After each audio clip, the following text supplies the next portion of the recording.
Queen Elizabeth National Park is one of the top visited national parks in the country. The park has up to 8,000 visitors a month, and 500 of these are local tourists, mainly students.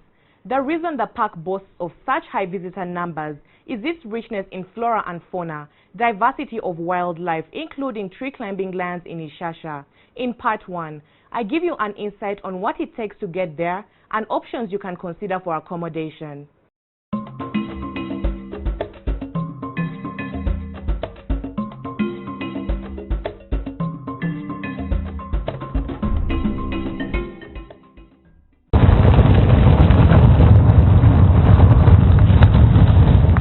When traveling to Queen Elizabeth National Park in Kasese, you may want to start off early enough, considering you'll have a good amount of distance to cover. About 386 kilometers, which translates into 6 to 7 hours on the road.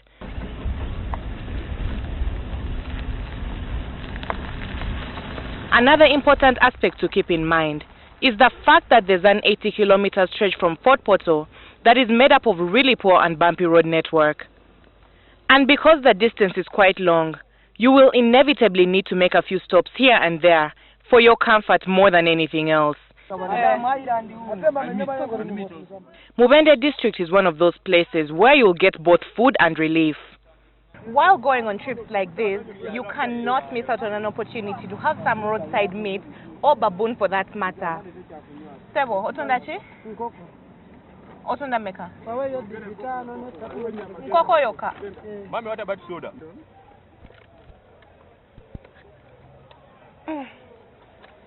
Some of the best tasting roadside meat you'll ever come across.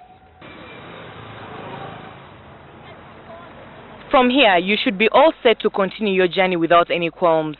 Well, that is until Fort Portal, which is another place to stop to take in all the beauty and rich culture that makes up this town. A few hours later, and we're in Fort Portal town, and I must admit, the air smells different. It smells fresher. This is one of the stops you might want to make en route to Kasese while going to Queen Elizabeth National Park.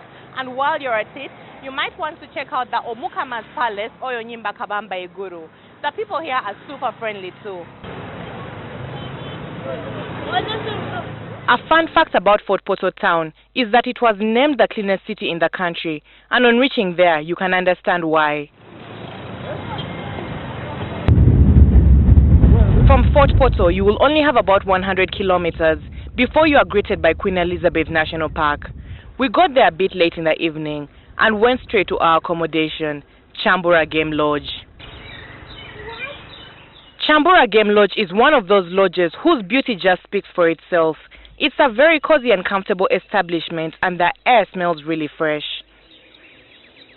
In as far as the food goes, the cuisine at Chambura Game Lodge is so delicious that it will leave you smiling to yourself for no apparent reason.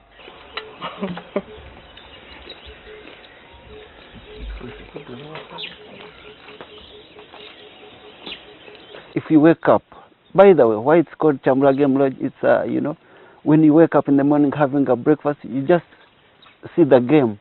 We have, elephants around. You can watch elephants. Even during lunchtime, there's a water hole around. They gather there to have lunch also. And there is a variety of birds around. And as I told you, we're conserving nature. So when you wake up, you see, there's that natural feel that you get, or the breeze that comes out. It's also set up in such a way that you'll still be able to connect with your people without taking away from the safari experience. Clients staying for more than one night, laundry is free. And we've got lots of services. We have a swimming pool and a swimming pool, specifically for residents. And Wi-Fi, the signals are always at the reception and at the restaurant and the bar. We don't put it in the rooms just because, people want a serene environment. They don't want the hustle and the buzz of the town. So when they are here, they just, relax. Queen Elizabeth National Park, like many other parks in the country, has come up with pocket-friendly rates to encourage you, the domestic tourist, to take part and fully benefit from the experience. As Chambura Game Lodge, we are promoting it. We've got rates we offer to the residents, and Well, we need Ugandans to use this facility, so we designed some good rates for them to use. Of course, we have rack rates, but we give them concessions depending on, say, the numbers, how long one is staying, how many cottages they are taking, and then we give them a choice. Because most citizens think it is very expensive to come to a park like this one.